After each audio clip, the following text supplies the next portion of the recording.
So, that's a weird-looking fire truck. I'm not really a historian about this. I just liked, I saw the kit and I liked it. The one research I found was like, so I guess in World War I, the Italians actually made the first, they designed the first manned torpedo, but it never came to be before the war. So when World War II started, Italy needed a way to fight the British without actually showing aggressive force. So they brought this concept back. And this is the very first successful manned torpedo ever used in the war. For me, basically, I built the spare tanks back here and a little bit of detail, but most of it actually came with it. Had two different types of warheads on, two different sizes, and they become limpet mines when they come up underneath.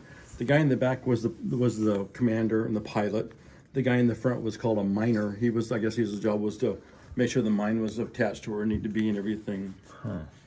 And it was a cool little kit. I just had fun building it. I like subs, and I saw this and I thought that's kind of cool to test my weathering skills a little bit. Yeah, nice. I've had it for a couple of years. Beautiful job. That's Yeah. nice. Looks like 172nd too. No, I think it's 48. Yeah, I think 48. Yeah. 135th is what he said. Oh, yeah. Okay. Okay. The specs, Who made the kit? It says right here. Italeri. Okay. So SLC is Italian for slow-moving sub, Yep. and the Maiale was the nickname Pig because it's so hard to steer. I thought it was because they had to go submerged with the rail stuff. I was still hanging there. Yeah. Cool. See, torpedo, but it didn't blow up. Like No, it's a not. torpedo. It's not really. Yeah. See, that's the misnomer. It's not really a torpedo. It is a torpedo. From here forward is the warhead. They rode it to and back. They rode about 3 knots, and for about 15 miles. All it was good for. So they'd have to deliver it with another sub or a ship close by. They'd ride this thing in, attach the limpet mine, and then ride it back out and use it again. They only made 50, I think, I built for the one war. myself, and I'm glad to see you. You were no better at putting those stirrups together than I was. There was these photo etch pieces that you had to fold and make stirrups so Yep. they could ride on those things. And See, the Japanese had the chitin, which they Yes. the kamikaze one. Yeah. What is this? The Italians weren't willing to give themselves up like that. So. Yeah. What is this thing hanging? Oh, that's rope. There's some huh? rope. Yeah, it's Yeah. rope. Okay. I saw in a picture. No. I saw a picture. I had some rope, so I threw That's some rope cool. on there. You know, that's what I always get about model builders. They always throw rope on something. You know, build a fire truck, hang a rope. Make a tank, hang a rope. But those ropes, I put a rope. Yeah. Yeah, it's Mark about ropes. Well, unless you're an armor guy, then you throw a tarp on it. Yeah. Right, Mark? I've spent 21 years in the army. I don't think I ever had a rope on my vehicle. Well, that's interesting that the steering, one of It's the all- wheels it's is all the way kit. in there. It's all the kit.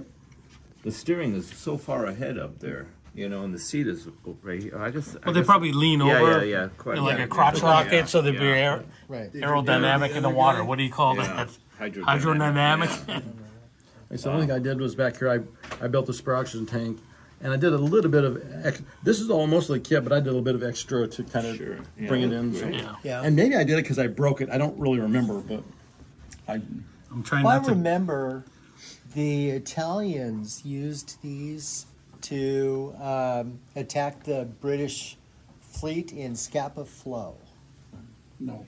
it was that- in the Mediterranean. Yeah. Oh, Mediterranean. Yeah, I'm sorry. Yes, in the And I guess the Mediterranean. they The first damaged one- or sunk one ship. Yeah. One of the first ones they used, they didn't sink, and they captured the guys. I was reading, and they put them down in the hold, right next to the hole they put in the side of the ship. That's where they kept them. They survived. I mean, but they didn't. They didn't sink it.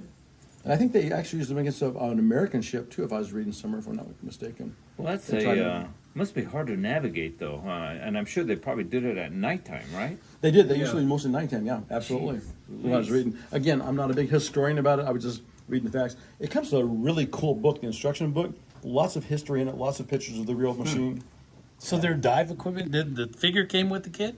Uh-huh. You look at the antiquated And they were external aqualung lighting. and everything. Oh, he's got wearing it. Oh yeah. Oh, he's got it on there. The rebreather, what Yeah, what look call at the it? look at the No boots, bubbles. weighted And the- boots he's wearing. The motor on That's cool. the most modern version had a 5-speed electric motor. And it was electric, so that it didn't have the noise. And then the guys had the rebreathers. And I believe these here somehow he had a way of regenerating oxygen to him or something like that.